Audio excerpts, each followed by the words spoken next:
India TV 9 news Maharashtra. आईसह विवाहित मुलीने राहत्या घरात गळफास लावून आत्महत्या केली। ही दुर्दैवी घटना मंगळवारी दुपारी उघडकीस आली। आत्महत्या करणाऱ्या महिलेचे नाव रत्नमाला संजय पवार, वय 45, राहणार करंजी, तालुका करमाळा, जिल्हा सोलापूर असे आहे। तर विवाहित मुलीचे नाव प्रतीक्षा तुषार पाटील, वय 23, राहणार सापटणे, तालुका माढा, जिल्हा सोलापूर असे आहे। रत्नमाला पवार यांचे पती संजय पवार हे येथील लिटिल फ्लॉवर्स प्राथमिक शाळेत शिक्षक म्हणून कार्यरत आहेत। ते दुपारी 2च्या सुमारास शाळेतून घरी परतले असता सदरची घटना उघडकीस आली असल्याचे निकटवर्तीयांनी सांगितले। पवार यांचे मूळ गाव करमाळा तालुक्यातील करंजी हे आहे।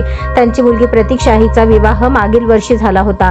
पवार यांनी रविवारी होणाऱ्या गुढीपाडव्याच्या सणासाठी मुलीला तुळजापूर येथे आणले होते, मात्र आई आणि मुलीने गळफास लावून आत्महत्या करत आपली जीवनयात्रा संपवली।